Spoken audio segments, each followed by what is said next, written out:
सुबह आर्यन पैलेस। अश्वत्थ ने टिया को देखा तो वो डरकर चुप हो गई और सिर नीचे कर लिया। टिया के एकदम से चुप हो जाने पर आदित्य बोला, अरे क्या हुआ भाभी, अभी तो हंस रही थी, अचानक चुप कैसे हो गई? भाई ने आपको इशारों में डांट तो नहीं दिया?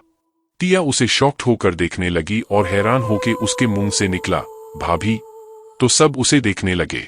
दादाजी बोले, बेटा तुम मेरे पोते की गर्लफ्रेंड हो ना? ये सवाल सुनकर टिया के पैरों तले जमीन निकल गई। वह चौंक कर बोली, गर्लफ्रेंड? किसकी? टिया का सवाल सुनकर अब दादाजी अश्वत्थ को अजीब ढंग से देखने लगे। सिचुएशन को हाथ से निकलते देख आदित्य अपने भाई के बचाव में हड़बड़ाता हुआ बोला, अरे मेरी प्यारी भाभी, क्या आप भी? गुस्सा छोड़ दो, आप इसलिए ऐसा बोल रही है ना क्योंकि भाई के साथ आपका झगड़ा हो गया है? डोंट वरी भाभी, भाई आपसे शादी करने वाले हैं, इसलिए तो आपको घर लाए हैं। और भाभी आप चिंता मत करो, चाहे कुछ भी हो जाए मैं हमेशा आपकी साइड हूँ, हम दोनों मिलकर भाई की क्लास लेंगे। उसने अश्वत्थ को देखा और अपने दादाजी की नजरों से बचते हुए उसे आंख मारी। टिया शॉक्ड रह गई। अश्वत्थ ने टिया को घूर कर देखा और आंखों ही आंखों में कह दिया, शायद तुम भूल रही हो कि तुम्हारे ऊपर 1 करोड़ का कर्जा है जो तुम चुका नहीं सकती, तो इसलिए बेहतर होगा कि मैं जैसा कहूँ वैसा करो, मेरी हाँ में हाँ मिलाओ। टिया इशारा समझ गई और धीरे से बोली, आई एम सॉरी। अश्वत्थ ने अपने दादाजी से पूछा, दादाजी आपको मेरी पसंद से कोई ऐतराज तो नहीं है ना? दादाजी अश्वत्थ का सवाल सुन के हंसने लगे और बोले, मुझे ऐतराज होगा? क्या तुम्हें सच में ऐसा लगता है? मेरे प्यारे पोते, अगर ऐतराज होता तो रात को ही मैं तुम्हें घर में घुसने नहीं देता। मुझे तो खुशी है कि तुम खुद मेरे लिए पोता बहू लेकर आए हो। अब बस जल्दी से शादी कर लो, पता नहीं मैं और कितना जीऊंगा, बस मुझे जल्दी से परपोता या परपोती दे दो। ये सुनकर आदित्य हंसते हुए बोला, दादाजी बच्चे कोई मार्केट में मिलने वाले प्रोडक्ट थोड़ी ना है कि मार्केट गए वहां से खरीदे और घर ले आए। बच्चे होने में बहुत टाइम लगेगा और आपको किसने कहा कि आप मरने वाले हैं? आप इतनी जल्दी नहीं मर सकते, आपको तो मेरे भी बच्चे देखने हैं, इनफैक्ट हम सबके बच्चे देखने हैं। आदित्य की बात को आगे बढ़ाते हुए प्रत्यूष बोला, और नहीं तो क्या दादाजी, आप भी हमेशा सेंटी हो जाते हैं, कम से कम आपको 200 साल और जीना है। अपने पोतों और बाकी सब की बात सुनकर दादाजी के चेहरे पर मुस्कुराहट आ गई और वो बोले, अगर चाहते हो कि मैं 200 साल और जीऊं तो मेरे पोते से बोलो मेरी पोता बहू से शादी कर ले आज। ये सुनकर सब हैरान रह गए, पर अश्वत्थ शांत था जैसे उसे पता हो कि ऐसा होने वाला है। दादाजी अश्वत्थ को देख के बोले, मैंने पंडित जी से बात की है, वह बता रहे थे कि आज का दिन बहुत शुभ है। ये सारी बातें सुनकर टिया हक्की बक्की रह गई। टिया सोचने लगी, शादी? ये हो क्या रहा है मेरे साथ? भगवान आप क्या चाहते हो? मेरी शादी? उसका शरीर ऊपर से नीचे तक कांपने लगा। अश्वत्थ ने उसकी हालत भांप ली और टेबल के नीचे से उसका थर-थर कांपता हाथ टाइटली पकड़ लिया, लेकिन इससे फायदा कम नुकसान ज्यादा हुआ। अश्वत्थ के उसे छूते ही उसके अंदर मानो करंट दौड़ गया हो, उसकी घबराहट बढ़ती ही जा रही थी। अश्वत्थ ने उसे धीरे से बोला, शांत हो जाओ, इतना क्यों कांप रही हो? मैं कौन सा तुम्हारी बलि चढ़ा रहा हूँ? याद रखो, I am your boss, I saved you, understand? ये सुनकर टिया खुद को नॉर्मल दिखाने की कोशिश करने लगी। उसको आदत थी अपनी सौतेली माँ और बहन के जुल्म सहने के बाद भी वो अपने पापा को कुछ पता नहीं लगने देती थी। उनको लगता था कि वो बहुत खुश है।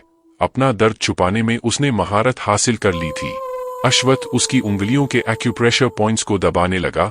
अश्वत्थ के छूने से टिया और घबरा रही थी, उसके दिल में तूफान उठा रहा था, पर अश्वत्थ का टच उसे नेगेटिव नहीं पॉजिटिव वाइब्स दे रहा था। आदित्य खुशी से चिल्ला पड़ा और बोला, क्या कहा दादाजी आपने? ओ माय गॉड, मेरे भाई की शादी आज ही होगी? वाओ वाओ, मेरे भाई की शादी? पर दादाजी इतने कम टाइम में तो? आदित्य की बात को दादाजी बीच में ही काटते हुए बोले, तुम सबको तो पता ही है, इस शादी को हम सीक्रेट ही रखेंगे। मेरे पोता बहू को नुकसान पहुंचाने वाले बहुत हैं और मैं ऐसा कुछ नहीं चाहता। ये सुनकर अश्वत्थ ने दादाजी को समझने की कोशिश की। मुझे इससे कोई फर्क नहीं पड़ता दादाजी, पर हम कब तक छुपा कर रखेंगे? एक ना एक दिन तो सबको बताना ही पड़ेगा, और फिर मेरे होते हुए कौन हमारा नुकसान कर सकता है? आदित्य चिढ़ते हुए बोला, कौन कर सकता है का क्या मतलब है? हम सब जानते हैं ऐसा कौन कर सकता है। आई थिंक दादाजी इज राइट। कुछ घंटों बाद आर्यन पैलेस में सब खुशी से पागलों की तरह चिल्ला रहे थे। अलग तरह की धूम मची हुई थी, लेकिन टिया सदमे में थी। उसे यकीन नहीं हो रहा था कि उसकी शादी हो गई थी। वो बस अश्वत्थ आर्यन नाम के इस तूफान की दिशा में बहती चली गई।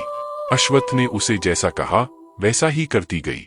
उनकी शादी बस कुछ लोगों की मौजूदगी में ही हुई, घर के सदस्य और अश्वत्थ और आदित्य के कुछ क्लोज फ्रेंड्स, जो फिलहाल पीकर टुन पड़े थे, जैसे अश्वत्थ की नहीं उनकी शादी हुई हो। टिया हैरान खड़ी खुद को उस बड़े से मिरर में देख रही थी। वो किसी रानी से कम नहीं लग रही थी। उसने बहुत ही खूबसूरत पिंक कलर का डिजाइनर ब्राइडल पहन रखा था। पिंक कलर उसका फेवरेट था। उसने अपनी शादी में ऐसे ही कपड़े पहनने का सपना देखा था। उसकी आंखें खुद को देखकर यकीन नहीं कर पा रही थी। वो सच में किसी राजा की रानी लग रही थी। आर्यन पैलेस के केयरटेकर्स ने उसे बहुत अच्छे से तैयार किया था। उसने अपनी मांग में लगे सिंदूर को देखा। उसे शादी का वक्त, अश्वत्थ का मांग में सिंदूर भरना, फिर फेरे, सब याद आ रहा था। उसने अपने गले में पहने मंगलसूत्र को देखा। वो इस तरह से डिजाइन किया गया था कि कोई कह नहीं सकता था कि वो मंगलसूत्र है।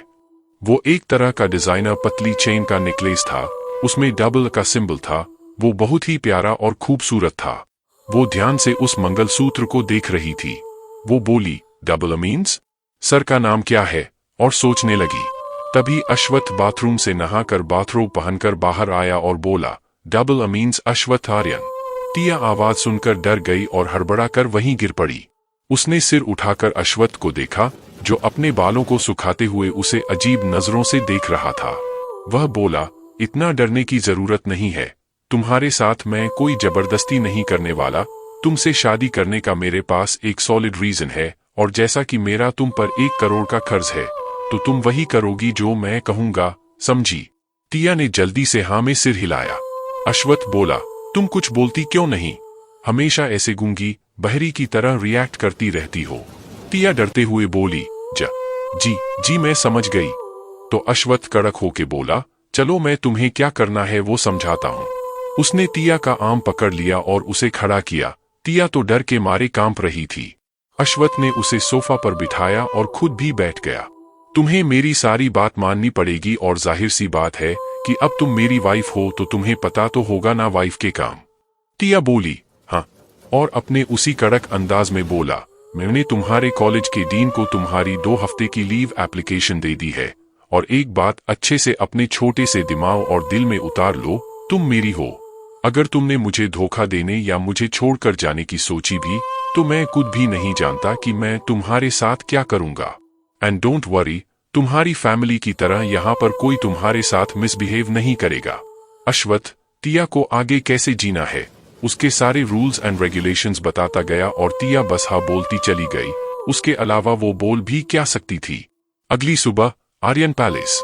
सुबह का सूरज चढ़ आया थे, पर टिया अब भी सुकून में सो रही थी। अश्वत्थ सोफा पर बैठा अपने लैपटॉप पर काम कर रहा था। एक हाथ में कॉफी का कप था और एक हाथ की उंगलियां लैपटॉप के कीबोर्ड पर चल रही थी। कॉफी टेबल पर कुछ फाइल्स रखी थी। तभी टिया ने करवट बदली और उस रूम की सन्नाटे को चीरती हुई आवाज आई, धड़ाम मम। उसके बाद एक और आवाज आई। आवाज टिया के दर्द में चीखने की थी। उसकी चीख सुनकर सब भागकर आए, पर डोर के पास रुक गए। अब्रम बोला, अरे, अब तो अश्वत्थ की शादी हो गई है, ऐसे ही मुंह उठाए अंदर नहीं जा सकते। इसे जाना मतलब उनकी प्राइवेसी को डिस्टर्ब करना होगा। वो हंस बोला, आई थिंक ये चीख किसी और मामले की है। रचित हंसते हुए बोला, तुम्हें बड़ा पता है, खुद तो सिंगल पड़े हो। हम सबको पता है वो अनरोमांटिक आदमी है। आज से पहले कभी उसकी लाइफ में कोई लड़की नहीं रही है, तो खाक कुछ करेगा, उसे ये भी सीखना पड़ेगा। वो हंस बोला, मत भूलो तुम भी तो सिंगल हो। और हंसने लगा, आखिर क्यों करी अश्वत्थ की टिया से शादी? क्या ये सिर्फ चार्वी से बचने का एक तरीका था, या फिर सच में अश्वत्थ को टिया पसंद है? क्या अपने इस नए घर में भाभी, बहू, बीवी की भूमिका निभा पाएगी टिया?